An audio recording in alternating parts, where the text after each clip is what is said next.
Ndagusuhuje cyane nguhaye ikaze mu biganiro by'Ishyo TV. Jyewe ndi Alani Claude. Iteka nkunze kubwira ko niba ari bwo bwa mbere ufunguye Ishyo TV wisiga udakanze subscribe, niryo jambo ritukura riri munsi y'iyi video urimo kureba.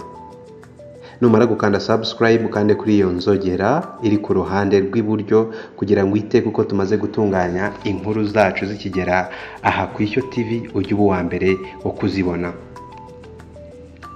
Hari amakuru yarayacicikanye mu binyamakuru bitandukanye avuga ko umuhanzi Prince Robert akaba n'umunyamakuru yasinye contrat na company ikora ibijyanye n'ingendo zo mu kirere yitwa Team Tom. Iyo company inigisha kandi ibijyanye n'amasomo ajyanye no gucunga iby'indege ndetse no gufasha abagenzi bakoresha indege. Mu gusobanukirwa byinshi, Ishyo TV twahamagaye Prince Robert kugira ngo aduhamirize ibyayo makuru, hanyuma tuganire atubwire uko iyo contrat imeze, atubwire iyo Team Tom baganiriye iki, bumvikanye iki, ese azunguka iki muri iyi contract. Ni nyuma yuko twaribajije impamvu abantu bakora umuziki wo guhimbaza Imana batajya bajya muri aya madeal ndetse n'amakontra akomeye yo kuba baba brand ambassador. Manirafasha Jean Robert uzwi cyane nka Prince Robert mu muziki ndetse no mu itangazamakuru twavuganye kuri telefone atubwira iby'iyo deal. Twebwe turi Ishyo TV. Ku murongo wa telefone rero twahisemo guhamagara Prince Robert. Prince Robert ni umunyamakuru uzwi cyane, ari mu banyamakuru bashinze Umugezi TV, ni YouTube channel ikomeye itangaza amakuru cyane cyane agaruka ku iyobokamana, ariko bagira n'ibindi biganiro bitandukanye. Akaba nanone ari umuhanzi mu ndirimbo zo kuramya no guhimbaza Imana. Muramuzi Prince Robert. Rero dufite kuri telefone Prince Robert. Waramutse neza kandi tuguhaye ikaze ku Ishyo TV. Mwaramutseho neza. Yego, ikaze ku Ishyo TV. Merci beaucoup. Hari inkuru nabonye mu kinyamakuru cyitwa Africa News 24 cyandikirwa muri Afrika y'Epfo. Yego. Ikinyamakuru cyandika mu rurimi rw'Icyongereza cyari gifite ni inkuru yanditswe ngira ngo niba atari nimugoroba, nayibonye mu masaha y'ijoro, ivuga ko artist Prince Robert in a new visit, bavuga ko wasinye contract na Team Tom ukaba uri brand ambassador wayo. Iyo nkuru yaba ari ukuri? Iyo nkuru ni mamo na koko ikinyamakuru cyayisohoye ku mugoroba. Nibyo n'ibindi bigiye bitandukanye byagiye byandikaho kuba wayibonye, ariko actually ni ukuri. Impamvu nkotinze ikinyamakuru nuko ari ikinyamakuru kiri international. Yego. Navuze maybe bishobora kuba ari ugutwika kwa babahungu, ariko nanone ukibaza ukuntu wakorompa abanyamakuru bo muri Afrika y'Epfo, kuko iki kinyamakuru ni ikinyamakuru kiri white cyandika inkuru nyinshi zo muri Cameroon, Burkina Faso, donc West Africa na South Africa niho kiganje. Nayibonye rero ndavuga nti ntago wancika ntakubashije ngo mbwire iby'iyi deal wakoze na Team Tom. Okay, nibyo ni deal niyo ni company yitwa Team Tom Aviation. Yes. Ni company ishinzwe kwigisha amasomo ajyanye n'iby'indege. Na amasomo menshi bagiye batanga agiye atandukanye. Rero nasinye nayo contract, kandi mu by'ukuri ni company nziza. Rero nago nagari agatwiko nk'uko musanzwe mubivuga. Urumva n'umugabo y'amakuru muhanzi noneho cyane uririmba indirimbo zaririmba Imana, nago turi muri uwo mwuka wo gutwika. Gusa ikintu cyatumye mbikora nanabitekereza kujya kugiringa na Team Tom Aviation, wasangaga gospel music cyangwa se donc abantu bakora umuziki ujyanye n'indirimbo zaririmba Imana basa nkaho iki gisata cyo kuba bakorana n'amakampani agiye atandukanye bagihahira abasekira music. Ndibuka dukoreye ikiganiro kuri iyo topic.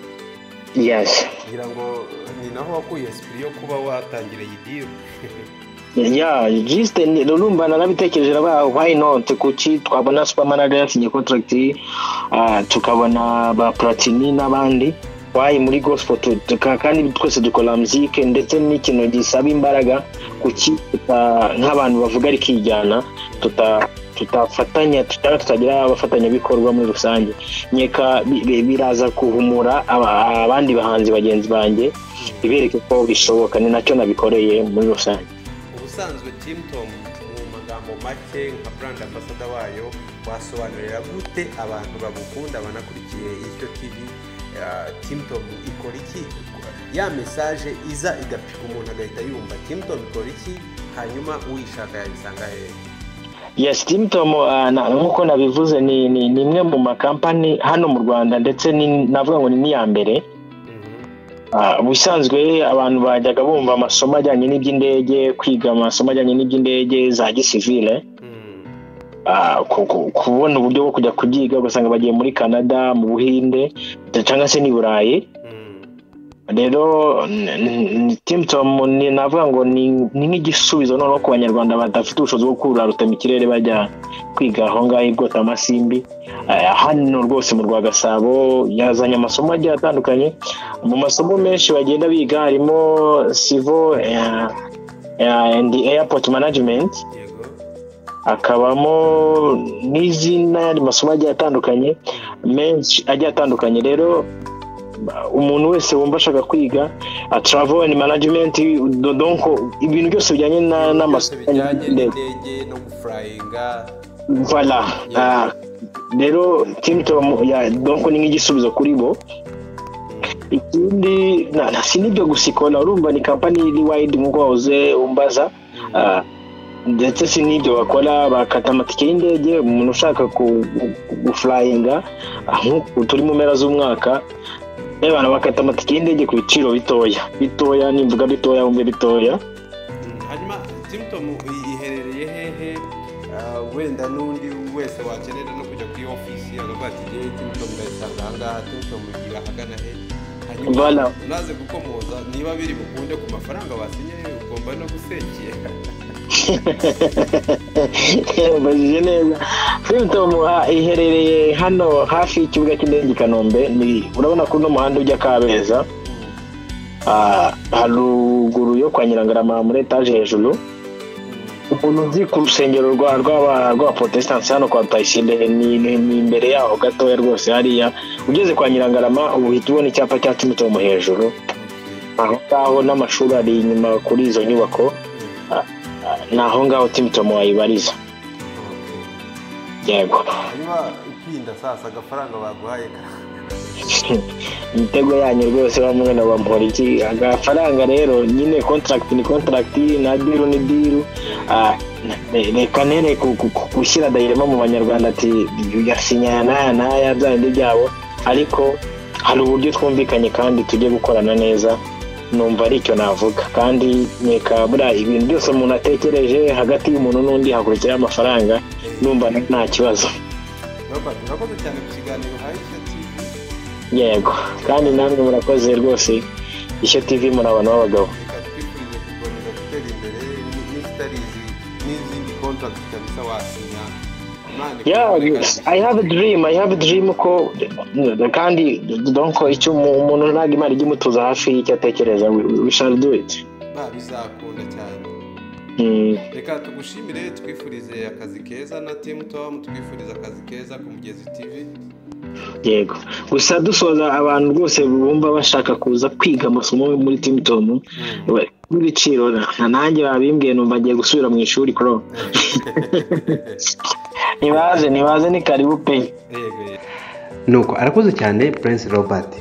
Niba nawe ushaka kwiga muri Team Tom, ikiza nuko wagana i Remera mu Giporoso hejuru ya Nyirangarama, ubundi ukiyandikisha ukunguka byinshi ku bijyanye no gucunga indege ndetse n'ibijyanye n'ingendo zo mu kirere bigiye bitandukanye.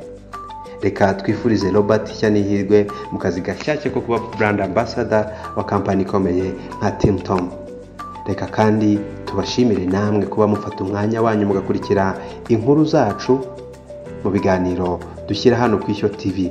Ni inkunga ibikomeye mu dutera. Sangiza ibiganiro byacu inshuti zawe ziri hirya no hino, ukomeze udukunde, uduhe igitekerezo, ubundi twagure Ishyo TV. Jewe ndi Alani Claude, ndabashimiye kandi nkomeje kubifuriza gusoza umwaka neza ndetse no kuzagira Noheli nziza. Imana ibahe ubuzima buzima, reka tuzasubire ubutaha. Bye.